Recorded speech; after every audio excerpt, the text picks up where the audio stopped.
I want to just thank you all. Your films, congratulate you all. Your films being included have made the festival better. At this soiree we have here, we always want to talk about filmmaking. We want to talk about what you're doing, what projects you're doing, maybe how you got into film. And also we want to be able to let you network a little bit, and so the audience can put some names to faces, and maybe they'll talk to you during the festival about films, because it always seems like there's cross-pollination that happens when the film festival happens and the filmmakers meet. A lot of projects get made, or connections be made, or people find somebody who can help them out with something. These things are unbelievably helpful. And then near the end, I'm going to ask you all to give us a couple of quotes about what your best recommendation is for a filmmaker who wants to start out, or what you've learned in the course of your filmmaking, to just pass on the wisdom that you've learned through the School of Hard Knocks. So I'm going to ask you to step to each one of you is we'll start here, and we're going to ask you to go to that microphone, introduce yourself, say which film you were involved with, and then tell us a little bit about it. Okay. And I hope that's working, right? Is that microphone working? Mike, come on down, and you can sit here, or you can sit down there. I think it'd be better for the screen. Yeah, it seems like fun. Hi, everybody. Thank you for coming tonight. My name is Anthony Consolo. I am the writer, actor, and producer of Father's Time. And what else do you want me to say? Thank you. Fantastic. Well, Fantastic. No, we want to know about how you made it and what it took to make that film. It took a lot. Fantastic. And I love it when it's short and sweet, because if we don't want to have to bring out the hook to pull you off. Exactly. But really quick, this film was for my father. I wrote it in his honor. He passed almost 20 years ago, and I wanted to do something for him, and that was the way I was able to show it to him, and it ended up being for my family as well. There were some references throughout the film that were to my mother, to my father, to my brothers, my sisters, all that fun stuff. Is this a movie? Is this your first movie, or have you made movies in the past? Hell no. Yeah. This is probably about my 20th film I've done. I've worked with those two guys several times. Fantastic. The guy who directed this film, Ashton Brechtiata, I've worked with him several times. The guy who played my father, I've worked with him several times as well, and it was a blast. Well, I think it resonated with our audience great, and people really commented and said they really enjoyed it. So thank you so much. You're welcome. Thank you. And we're going to bring you up in a little bit for questions and everything. Thank you so much. Thank you. All right, Dale, you can take the mic. Dale Metz, and thank you, Terry and MIFF, for programming our films once again this year. I actually was involved in 3 films. Betrayed, which played at the final film of the Florida block. And then last night, Jailbait was a film that I made with Sophie Gonzalez, and also A Reckoning. And all of these films were made in part for the Orlando Independent Filmmaker Group Challenges. So a very robust filmmaking group in Orlando. They've encouraged a lot of brand new filmmakers, and give us a little bit about. So they run contests every few months. They run challenges, about 3 a year, I think has been their average. And in these challenges, they accept scripts. They've received upwards of 60 scripts on some challenges. They normally approve 40 to 45, and of those scripts, they challenge the filmmakers to make their film, and then they're screened in a beautiful venue like this, and it's just a lot of fun to see your work shown up on a big screen. So, Dale, how many movies have you made? I can't tell you. I do not know. So it's a lot. But it's been, 2010 is when I kind of got started into filmmaking, and I kind of met TL the same year, and I think probably a year or two after was my first MIFF. So yeah, it's been great fun. Great ride. Thank you so much. Thank you. So speaking of TL, as a dermatologist, I'm very impressed to see him wearing his sunscreen. Yeah, got safety first. I'm glad to be back at MIFF again. Normally it's during college football season and I wear my kilt, and since I couldn't grace you with that, we're going paddleboarding after this, so I thought I'd just be ready to go. Fantastic. This year I had a film, Spy Guys, played last night, starring Anthony over there, and what else? That's it. I don't know. We made a film and it played here.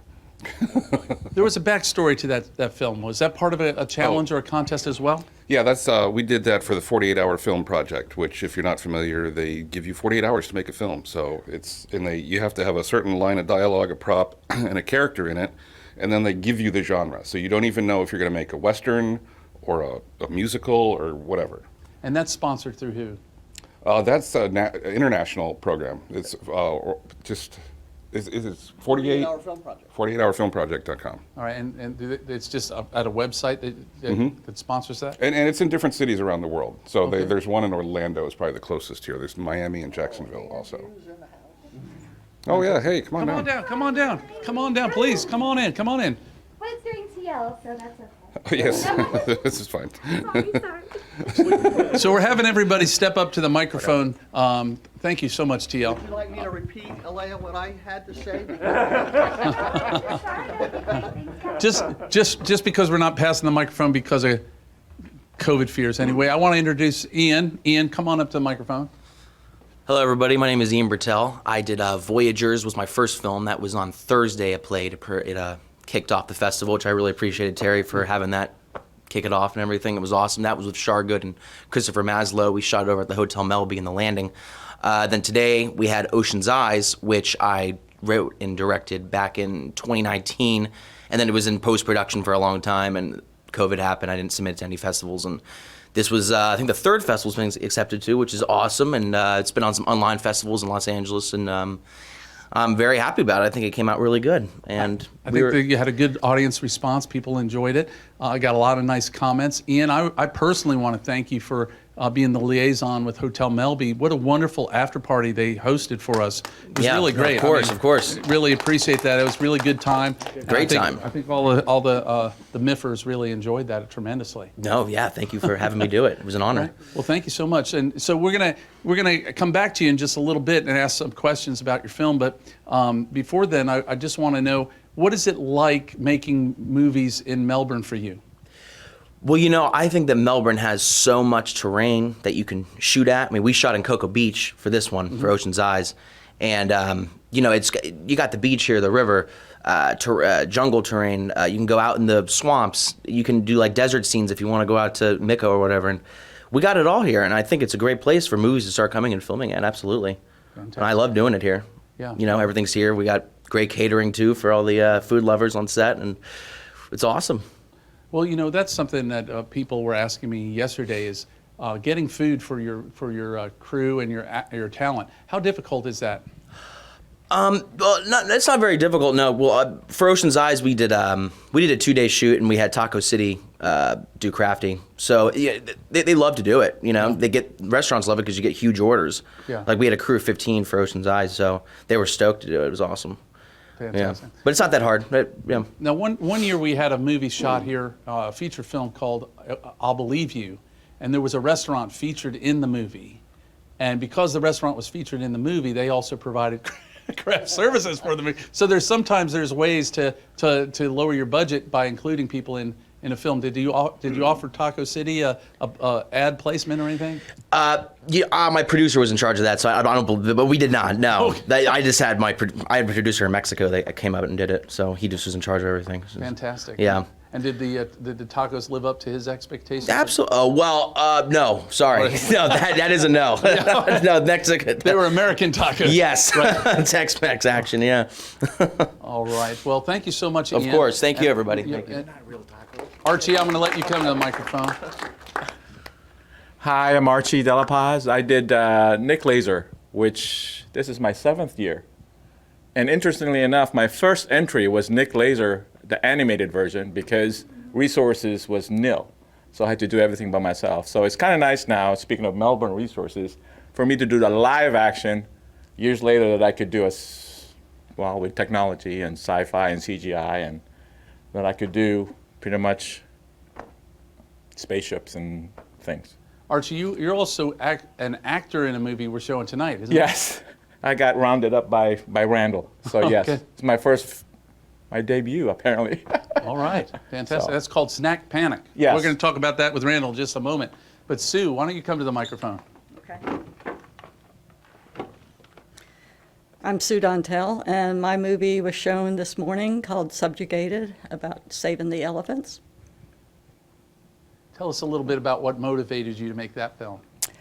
Well, I went to Africa and saw a lot of elephants and heard about the ivory trade. And also, I had been, a few years ago, I had some relatives move to Tennessee, and they were all talking about this town where an elephant by the name of Big Mary was hung by a chain by the railroad yard. And I thought that's really strange, and I went to the museum and I asked the guy, and he told me the story about Big Mary.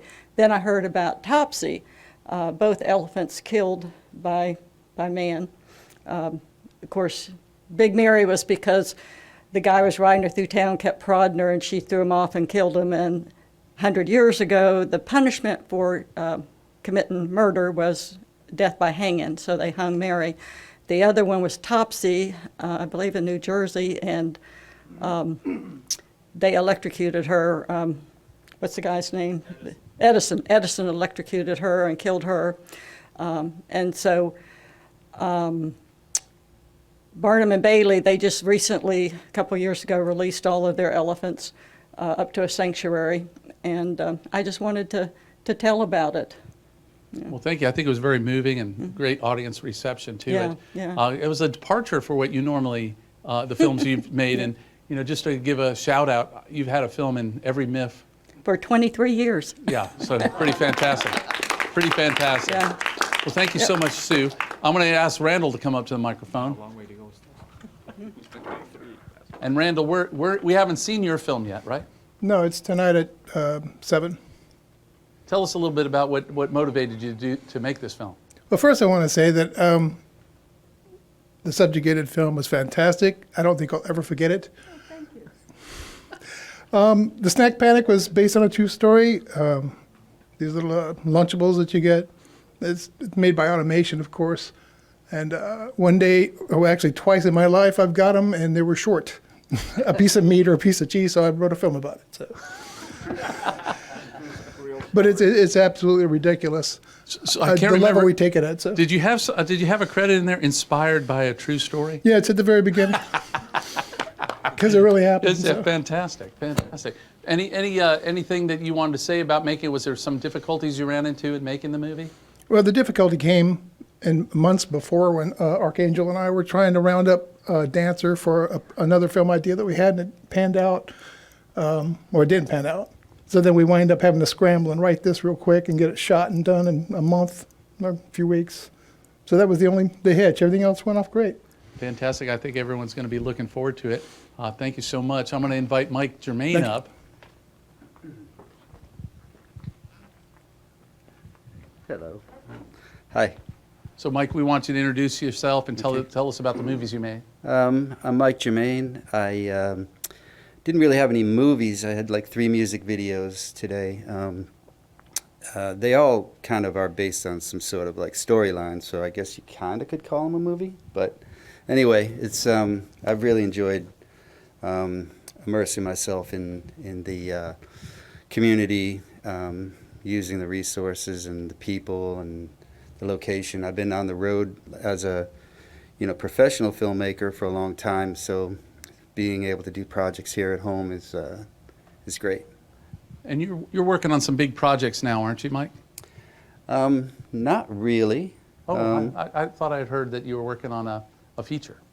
Oh, well, big, I guess, to me, Yeah, it seems like a big deal. Yeah, to you, no. it's like, okay, you just sneezed. It was a feature. no. Well, no, it is a lot of work. Yes. And yes, we did. But I would say it's big in the sense of effort, for sure, not budget. But kind of a big deal for our community that you filmed it here locally, correct? Yes, we did. Can you tell us a little bit about it? Yeah, it's a family film. It's based on a kid who comes to town.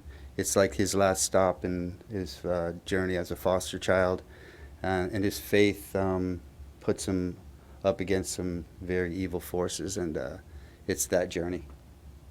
And what's it titled? Right now it's titled Church of Darkness.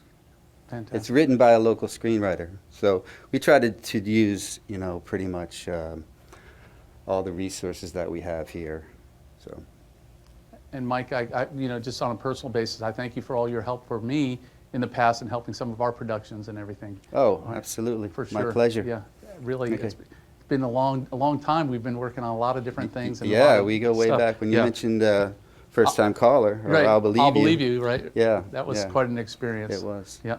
So thank you so much. Thank- So I wanna- thank you. I'm going to ask Appreciate Brendan to come up. Okay.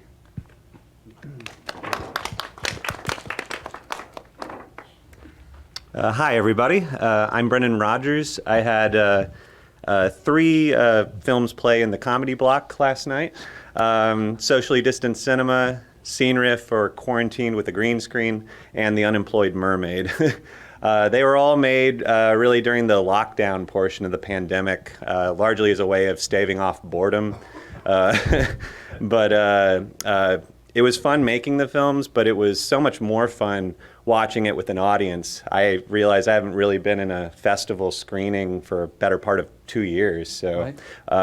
that was awesome. So thank you all for that, and thank you. Yeah, you had great audience response, people laughing and clapping, and I have had so many people come up to me and talk to me about the Lord of the Rings portion. I mean, that was just, I mean, it was all ingenious, but that seemed to resonate with a lot of the nerds that I hang out with. You know what I mean? So that was fantastic. Tell us a little bit about what that all entailed. That, obviously you had the green screen, you had all that, but the animated one. How did you go through animating all that? Yeah, well, the whole, basically the project in a nutshell is imagining classic films, but applying social distancing guidelines to them.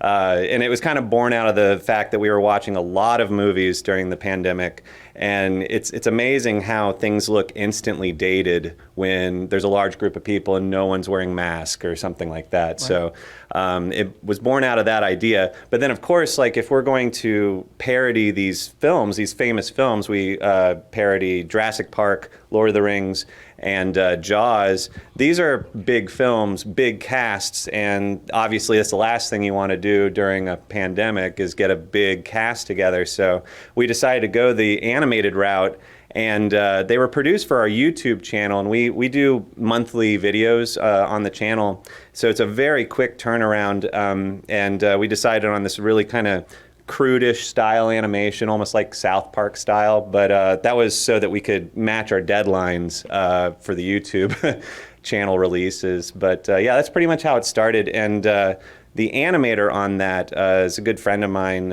His name's John Mundelli. Been working with him since high school, so we collaborated on the animation portion of it, and yeah, it was awesome. So that it was fantastic. So I just wanted to know, so you knew this animator for a long time. You were able to connect with them. And, I don't know if I'm throwing a secret out. I don't want to say this, but is it true that you were a Mouseketeer?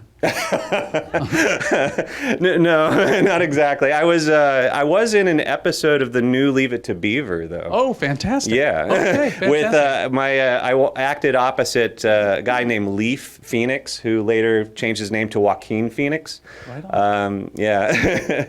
I was like in 2 seconds of an episode. My father was in the film business, and we moved over from LA during the East Hollywood craze in Orlando. And so, yeah, we were around for that, and then we saw the decline of East Hollywood. But, yeah. So we're moving all of Hollywood to Melbourne. Exactly, Right, yes. fantastic. Bring it here. Brendan, thank you so much. I want to bring Aleah up and ask you to introduce yourself. And, of course, a lot of people will recognize you as the stars of these movies we were just talking about. Well, hello. My name is Aleah Figueroa, and I'm a writer, producer, and actor. Work with Brendan quite a bit with Andrew Films. And we also have, we had the 3 comedy short films last night that played. And thank you for those that came. Thank you so much. And then we also have a very special film tonight, an original Guard Dog, which stars my now 15-year-old Scottish Terrier pup. And I'm very excited for everyone to see that tonight. Well, I think everyone's going to enjoy it. It's going to be really a lot of fun. It's a great film. What brought you about your passion to get into all the films? Oh, goodness. Let's see. Well, I'm an actor, so I started off in front of the camera and still do a lot in front of the camera. But in 2015, that's when I started working behind the camera with Brendan as a producer, AD, pretty much whatever he needed but didn't want to do, he gave off to me. And that's what I did. So that was 2015. And now I work full time for the company, Andy Films, as a producer. So we do like 80% corporate work. The boring commercials to pay for the fun stuff that you guys get to see. Speaking of commercials, I see you on YouTube on full rotation for these. I don't even know what it is. I'm just focused on you when you come on it's good, screen, right? right? You know, oh my God, look! But it's something to do with gambling or something. Yes. I do a lot of my work is in the commercial field in Central Florida. I do a lot of hosting, and then I also go up for a TV film in Georgia quite a bit as well. So when I'm not producing, I'm in front of the camera hosting, and one of my hosting gigs was for something called Florida Education Champions, which is they're trying to bring legal sports gambling to Florida, and so. Well, I guess I'm the one that they want to ask to do that. Maybe it's running in Melbourne, you know, but if you watch YouTube as much as I do, it pops up all the time right now. So, like, you're right front and center all the time. So I play a teacher in that, and I actually used to be a middle school drama teacher, so it felt right. So. Well, fantastic. Congratulations. Yeah, and thank you for being here. And Thanks I for know having everyone's us. going to be looking forward to Guard Dog. Oh, it's so cute. Yeah, I think so, but it's my dog. So thank you guys. And I actually want to just take this time to thank the organizers of the festival. The MIFF is such a dear festival to us, and you guys do such an amazing job. It's a festival for filmmakers, by filmmakers, and you put so much love and care into the festival. So thank you for the organizers and for the volunteers of the festival. Oh, thanks. Fantastic. That's what I was. Eric. Oh, I appreciate that. So what? Eric. Oh, Eric, do you have a wireless mic, Eric? No. Okay. Okay. Well, Bill, I thought you had them lavaliered up. Oh. Hi, I'm Emerick. I did the Renee Griffith and the Food Center Museum mini documentary. Renee called me. We're both members of the local Apple user group. Sorry. Hang on, wait, turn so I can see. Oh, good. That's great. Yeah. So we were both members of the local Apple group for many years, and she called me out of the blue and said, "Hey, Eric, you know, I got this show at the Food Center. It's going to be the last show, and I wondered, do you know anybody who might document this for me?" And I guess she didn't know what I did, and I said, "Yeah, I think I can find somebody." So we worked it out, and I grabbed my co-producing partner Eddie Craig, and we shot it in a couple of weeks and put it together, and it was a lot of fun doing it. Well, Eric, it was very well received, and Renee was able to bring in a tremendous audience for that film, and we always have an audience award, you know, where people vote for them. So there were so many people here that I think I might be, predicting a big win for you there. But I wanted to say, what's next for that film? I mean, I think it was a very nice little historical document for the end of our museum. I don't know, all of you know, we had an art and history museum here in Melbourne, and it's closing. It's unbelievable to all of us who've enjoyed it over these years, but they're closing it down, and I think they're building a chain hotel in the location. So as a historical document, it's a great movie. But are you taking it to any other festivals? I don't really, I really made it for this festival. I'm not gonna lie, Right. Because I knew she could bring a lot of people too. Right. Not for the award, for the charity. For the charity. Hey. But I'll talk to her. I mean, I guess we certainly could send it to a few. I usually do that with the films that I make. I send it to a lot of Central Florida festivals. So we'll see how that goes. But yeah, maybe. Eric, have you sent anything to Love My Shorts in Sanford? Actually, Bill and I did many years ago, and we got one in there. And that's a really fine festival up there in Sanford. It's really, really good festival. So maybe up there, yeah, that's a possibility. I think February is. They might be. I think they're closed to their submissions by now, though. I have to check it out. Thanks so much. I want to ask the filmmakers while we have here. Obviously, thank you so much, Eric. We feel your love and we appreciate the kind words and everything, but is there other festival experiences that you've had that you've enjoyed that you could recommend to other filmmakers in the audience, that other shows that you could recommend? We'll start at the end. Aleah? Sure. If you are a horror buff or anything horror related that can be in that genre, I love the Spooky Empire Film Festival. Oh yeah, come to the microphone. That's right. Yeah, we're broadcasting, believe it or not. Hello. So as I was saying, sorry about that. One of my favorite film festivals that we've been going to, since 2016-ish, is the Spooky Empire Film Festival. So if you have horror, anything, horror sci-fi, horror comedy, straight up horror, it is a wonderful film festival for that. And that it is in Orlando in conjunction with the Spooky Empire Festival. So you should totally go and submit and watch horror films there. And I'm a huge horror buff, so I love that show as well. Brennan, did you have a recommendation? On the convention scene, the Dragon Con Film Festival is awesome. Super well organized. We've had film show there twice, and they really treat the filmmakers right. It's a wonderful experience. So yeah. That's in Atlanta. Atlanta, Georgia. Yeah. That's the biggest comic convention in Atlanta, actually. Right. It's Mike? a party. Yeah, a big party. This is really the only festival I've ever been in. My answer is no, I don't.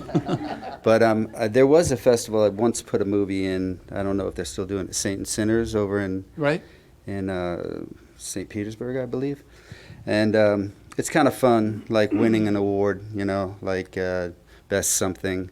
And so just keep doing it. This is the only festival I've ever really had anything else in. So, and I had wool in this many years ago, but no. Big answer, no. I don't really have any. Well, Mike, that's great. You bring up Saints and Sinners. They now have a relationship with MegaCon, which is a comic book convention in Orlando. Okay. And so if you sign up for Saints and Sinners, your movie would show at MegaCon. Randall, do you have any recommendations? This is your first movie, correct? Oh my gosh, yes. No, this is my second festival. I entered my first one in high school, my senior year in high school. And I think that's what encouraged me to keep doing it. Yeah. I've been making films since I was about 13. And but this is my first time meeting everybody in the local area, and I'm enjoying it. It's great. Right on. Thank you. That's great. Great to know that you got such an early start. I think a lot of people, toy with the idea, and if you have a school that has, the resources to help you do filmmaking or video making or anything like that, it's a real asset. Not all schools have it. We do have that in Brevard County, though. So there are opportunities here. Sue, is there any festivals or other places that you've taken your movies? Well, I've been to smaller film festivals, and I've been to a huge friggin' film festival, but the best one, the MIFF. Oh, fantastic. Woo, woo. All right, I'll pay you later. All right. Archie, how about yourself? No, I agree with Sue. This is the only place I go. All right. This is it. This is Well, it. we want you to branch out, because send I'm it out to taking the notes. world. Send it out to the world, because if you can make it here, you can make it maybe in Sanford. All right. Sanford, Orlando, right? I would recommend, I'm sure a lot of us have heard of it, is Indie Film Fest. It's you can submit on Film Freeway, but it's over, I think it's Raleigh Studios across from Paramount. But it sounds like a big deal, but I mean, they're very accepting, and they have lots of films there, and they also have an online one now because of COVID, so that's a great one too. Is that in LA? Yeah, Yep. across from Paramount Studios, yeah. So believe it or not, there are some festivals, and I'm not saying it's this one, but there are some festivals where you can get some exposure in LA, and they actually kind of float the idea that you're going to get some exposure, and sometimes it's not as true as you think. So you have to be a little wary. There used to be one in New York. It was called the New York Film and Video something or other, and they had a high entry fee. Right, and then of course. And then they promised that you would have some exposure, and ended up you were shown on a wall on a sidewalk or something like that. So you do have to be a little bit careful. I think things have changed a little bit. Thankfully, Emerick has got us on Film Freeway, and it makes it a lot easier for the filmmakers, and I think it also makes the the filmmakers understand more about the festival they're getting involved in, because there's a lot of feedback. You know, people give good feedback. So I do recommend, if you go on Film Freeway, say some nice feedback for the MIFF. That's super helpful to people to understand that we're legit and we're passionate and we love this stuff. TL, how about your experiences? Well, I'm sorry, Terry. Unlike some of these other people, I'm seeing other festivals behind your back. I sort of get around. Yeah. In a good way. My girlfriend's up there. Tacking on to what they were talking about, there's a lot of conventions, not just Dragon Con and MegaCon. But so if you make any genre films, there's a ton of conventions you can send them to. Love Your Shorts, we mentioned that in Sanford. Yeah. That's a fantastic festival. We've been going there for close to 10 years, Dale and I. And I would recommend Austin Revolution Film Festival. There's an Austin Film Festival, and there's one called Austin Revolution. And it is packed. The award show night has like 300 people in it. So wow. It's a really good one to go to. So what's the Revolution as opposed to the regular Austin Film Festival? Austin Revolution Film Festival is ARFF because the guy who runs it is a dog lover. I'm serious. ARF. He likes the ARF. He wanted to call it ARF. That's the real story. That's fantastic. Yeah. TL? I'll just tag on a little bit. I was talking to Bill on Thursday night and just commenting about what an outstanding job you all do technically. Like, for a filmmaker to see these films shown in a theater with DCP, I mean, they look like real movies, right? I mean, they look legit. Yeah, real movie. So, that said, there are a couple. Before you go on, I just take a moment at that moment to thank Bill Williams and his crew.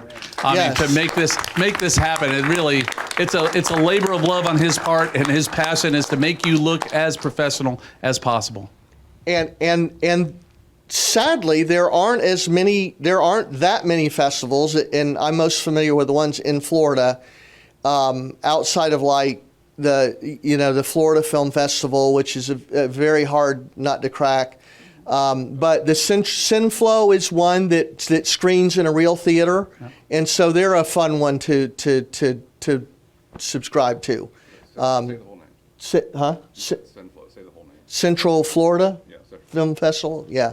Cineflow is their moniker. And then again, you all get it right all the way around, because you're not only screening technically in just a beautiful fashion, but you're also, you honor the filmmakers in such a great way, and certainly Love Your Shorts does that as well. They're really a festival for filmmakers, just like you are. So that's another one I would really hold up. So fantastic.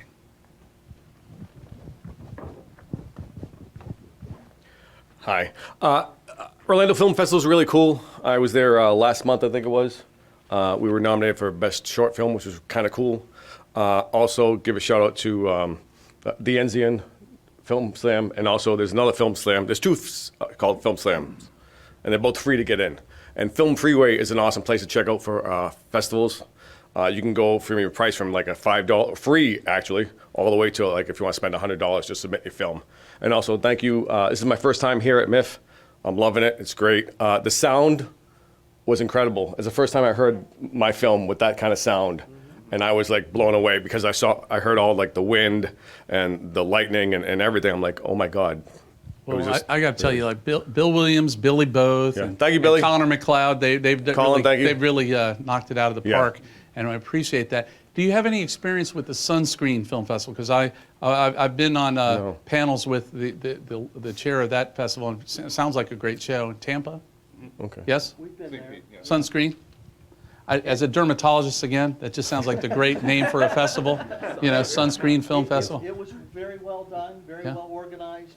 Come to the microphone, Dale. I'm sorry. So yeah, TL and we were at Sunscreen 2 years ago, I guess, right? No, last year. Was it last year? Okay.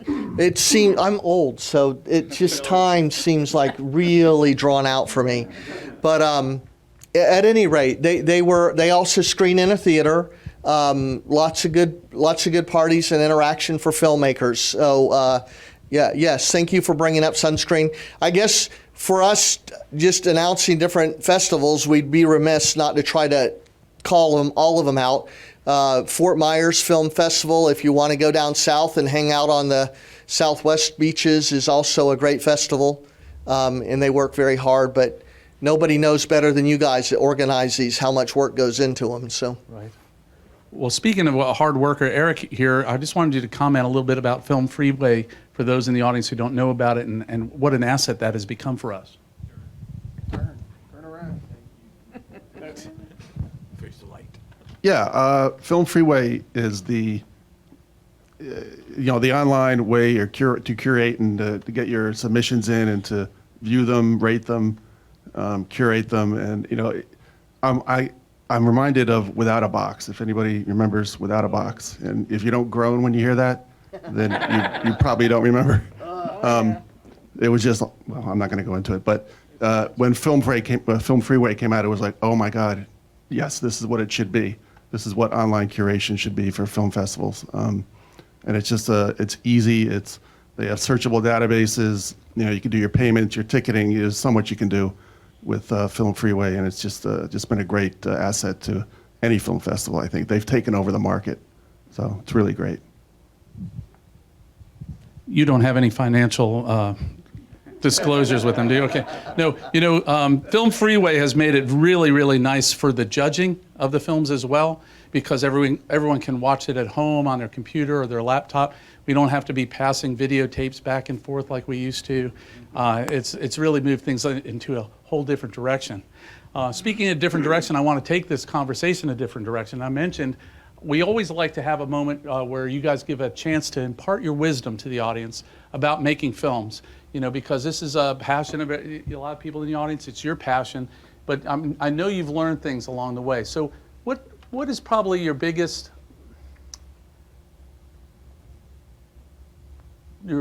piece of advice you would give someone who wanted to make a movie? We'll start with you. I would just say get the people that want to work with you and that you connect with and you have so much fun with and enjoy your time with. Because I've worked with these guys several times, I think, before. And it's a lot of fun, and you're all on the same page. The gentleman who directed my movie, Ashton, is a good friend of mine. We worked together several times. I like him. We get along. And that's all you have to do is just corral yourself with people that you like and that you like making movies. And make sure you have good equipment. Fantastic. So corral yourself with good people. All right, corral yourself with good people and good equipment. Yes, good people and us.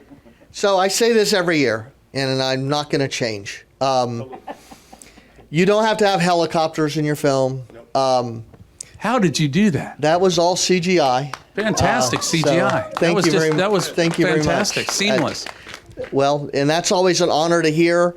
But as a new filmmaker, some of the best films I've ever seen, and I've seen a lot over the years, is are shorter films, like these 4 to 6 minute films, 8-minute films that aren't complex. If you don't have a lot of experience, then keep it simple, keep it compact, work with just a few actors. Get the best you can work with and try to keep it simple, because you're going to tell the best story and it's going to look the best if you do that. That's fantastic advice, and I always tell people that if you can make a great impact in 2 to 3 minutes, right? Whether it's in a horror movie, whether it's comedic, whether it's a drama, but if you can make a great impact in 2 to 3 minutes, you can take it to any festival because they can fit it in.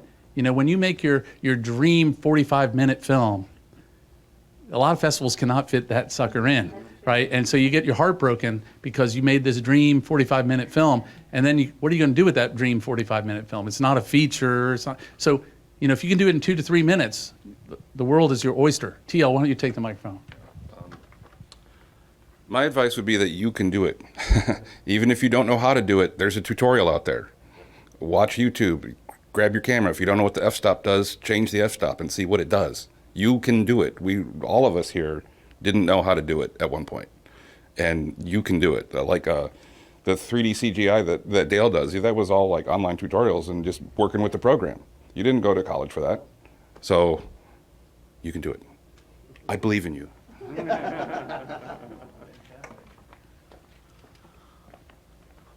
It's sort of like a double-headed question to me because it's like, it's always good to take a step back and while you're doing the whole process and make sure that you're enjoying it, because like you took that vision out of your head and now you're actually doing it.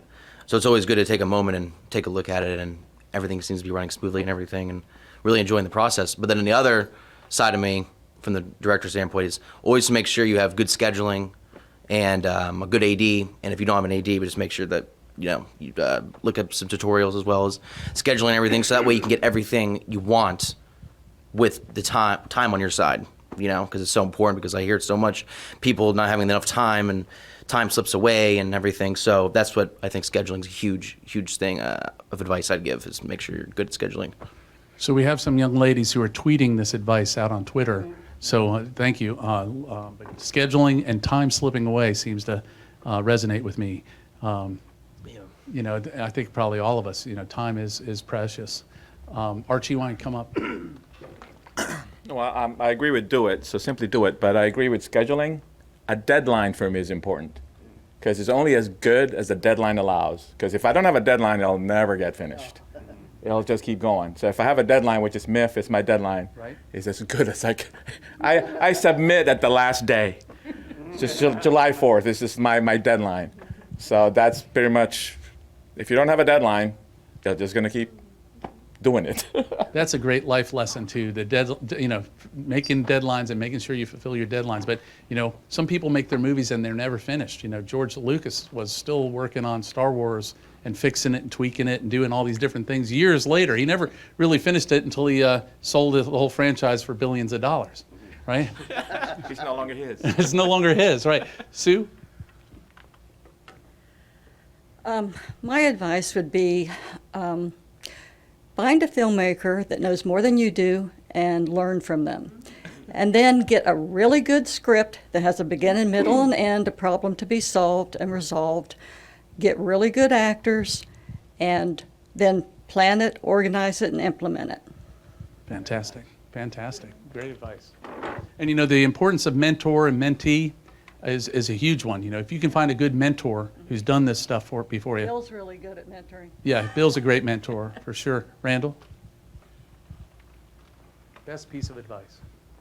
I've always believed that at the heart of any good film is good writing. So I suggest to anybody to write every day. Even if it's 15 minutes, it doesn't matter. Just write every day. Whatever comes to your mind, put it away for another time, because it might come back and you can implement it into something that you have created in the future. And my second piece of advice is to expose yourself to classical acting.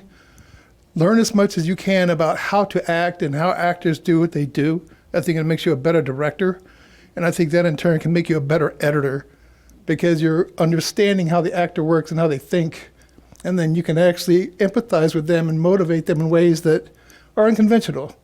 Trying to get somebody to get a strong emotion out of them, and directing is a strong key to that, and learning acting can help. So. Fantastic. That's so true. Mike? I would say know the movie that you're making, and then find the best people to make that movie and convey that message to them, and then enjoy the collaboration process where, you don't know everything. The person you're working with may not know everything, and enjoy what comes from that. Fantastic. We're all collaborators here. We all can't just do it on our own. So it's great advice, Mike. I would say don't be afraid of criticism, and be able to learn the difference between constructive criticism and just hateful comments.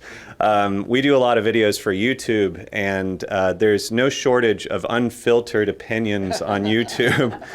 We've been, we've gotten wonderful criticisms on there, wonderful responses, and then I've also been told, that's the worst thing I've ever seen. Hope you die in a ditch, that kind of stuff. So like, try to learn the difference between die in a ditch and, oh yeah, I can learn from that piece of criticism. Don't just show your film to your friends, your family. Hopefully they'll always give you a positive response. Throwing it out into festivals like this, obviously, and really getting it in front of as many eyes as possible, and hearing that feedback, seeing where audiences laugh, how audiences react in certain moments is always educational. So that's what I would say. Fantastic.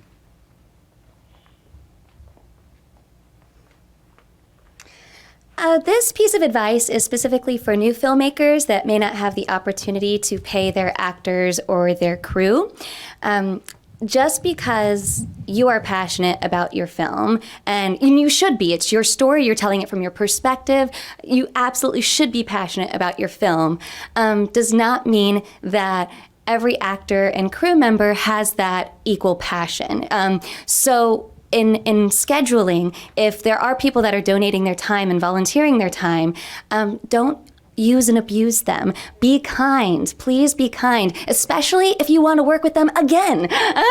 So if you really like them, like, wow, and they're working for free, they're acting, they're giving me this gift, or I have this crew member, a PA, and they are so important. We need those people. We need everyone from an awesome DP to the PAs, everyone, to do their job and to do it effectively. But if you're not kind, or if you don't recognize someone's work, especially if they're doing it for free, no monetary value, then please show them respect. I think that's just so huge, showing everyone respect in the industry, especially if you're not paying them. And we work, when we first started out, we could not pay our actors. Now we're fortunate to where we can pay our actors, but we think showing respect across the board is just crucial. And we've worked with actors for 10 plus years, since high school. And we just think being kind, showing everyone respect is so important. So that's my biggest piece of advice, especially if you're not paying people. Sure, I go last. All the good advice has been given. But I'll assume that at the level that we're talking, nobody can hire a professional sound guy. Last time I tried, it was about $800 a day. And everyone will say sound is half the battle. I'd say it's 51%. You can skip a frame of film and you won't miss a beat in the story. You skip a couple lines of dialogue and it'll take you right out of the movie. So audio is really, really important in making good film. So true, Eric. So we only have a few minutes left, but I did want to tell you that this is being streamed on YouTube, and the red carpet tonight and tonight's show is also going to be streamed on YouTube. So if you have friends at home, or mom, hey mom, check me out, I'm going to be on the red carpet, now's the time to tell them that it'll be out there. And I wanted to give the audience a chance to ask some questions. If they had any questions they wanted to ask the filmmakers, or if other filmmakers wanted to ask other filmmakers a question, now's the chance. If not, I can go on and talk about lots of things. Anybody? Dickie's got her hand up. Dickie, what did you want to ask? Oh my gosh, I didn't really want to ask anything. I just wanted to say that of all the films I've seen, I've enjoyed all of them, and I recognize all the little things you guys are talking about. I'm just here to learn. Fantastic, fantastic. Can I ask Dale one more time about the tutorials and what it took to do that helicopter simulation? I mean, it was striking. I mean, I knew it had to be fake, but it didn't look fake. Thank you very much, Terry. I mean, that's the biggest compliment a CG artist can hear. You have to be retired. That's probably the biggest thing, because it does take, I mean, I don't want to lie. It takes hundreds of hours. And not just necessarily to do that sequence, but to learn. Maybe I'm overstating that a little bit. My product of choice is Blender, which is free. It's a free product, and they continue to develop it. And to me, it's one of the best 3D CG products out there, and it's just free. But it is a little bit like a foreign language to learn. But once you get the fundamentals down, they've continued to develop the interface. So anyway, there's so much, and you can learn, as TLs and others have pointed out, you can learn everything online. There's no reason to have to pay anybody to teach you, but you have to be willing, on the other hand, to commit the time to learn it. Sure, So. sure. And the other thing I would say too is there's so many fantastic models.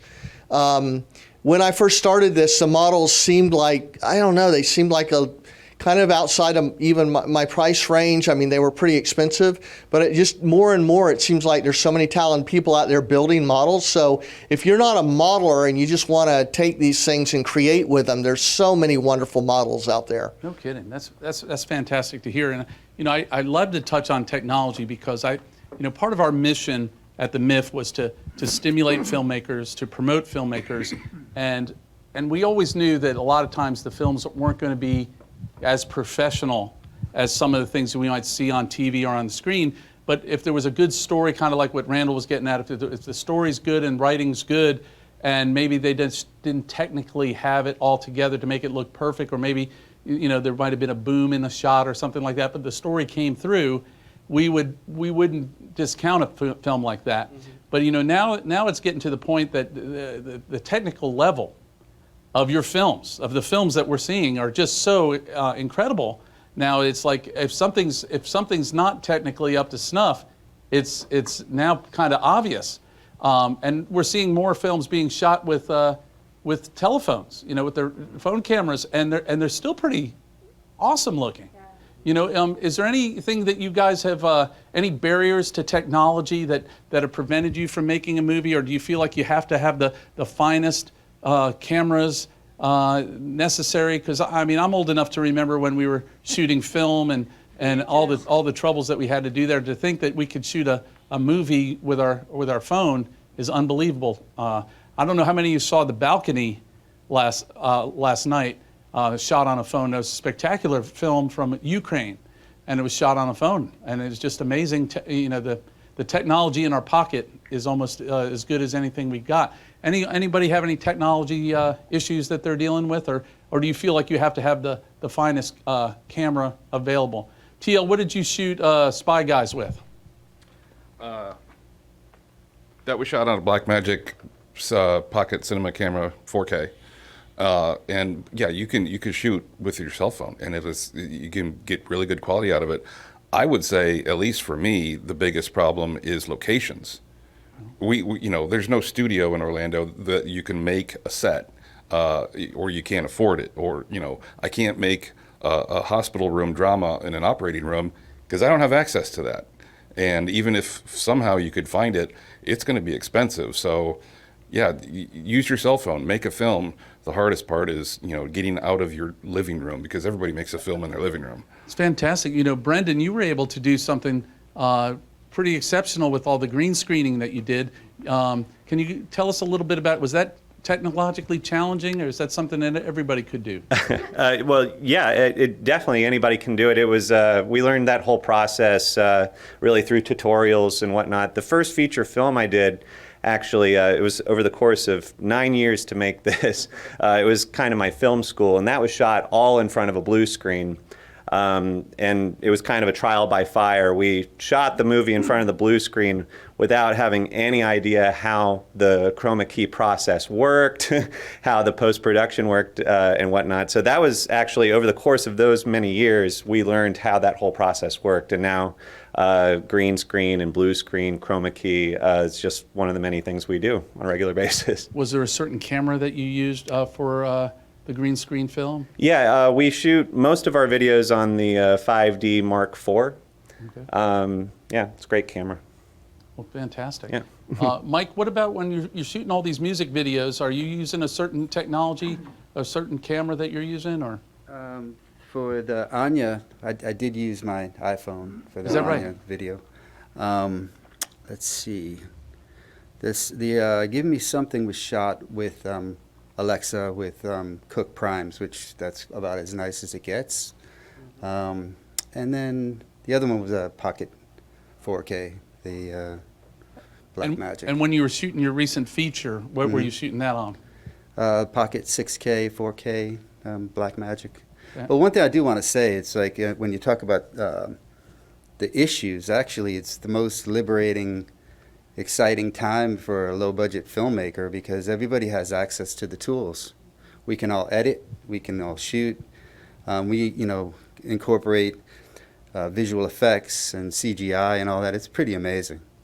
Much like what happened with the music industry when you had to go into a recording studio and, pay an engineer and the studio and everything. And then, the digital capabilities came in and people were making, top-level hip-hop records from their, bedrooms. It was the same kind of thing. So it's an amazing time to be a filmmaker, especially with all the opportunities, with the need for content, with all the streaming. So.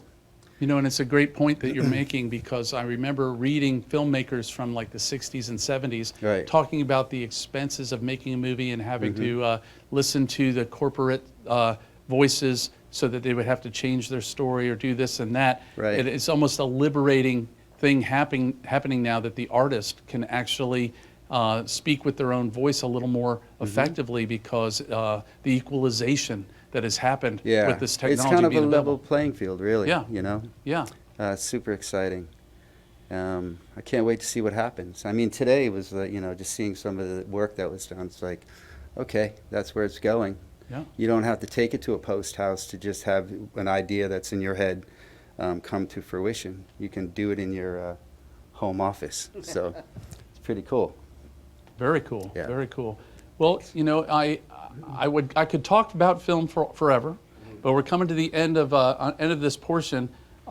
You guys have complimented our festival quite a bit, and our festival wouldn't be as great as it was or is if we didn't have the help of so many great, gifted volunteers who help us. And we lost one of our volunteers this year to COVID. And many of you may remember Robin and Eddie, who not only sponsored the Independent Spirit Award, but entertained us for at least 22 years every year at the festival. Well, Eddie passed away from COVID, and we have a presentation that we're going to show to remember him. And Robin, you're here. Can you say something?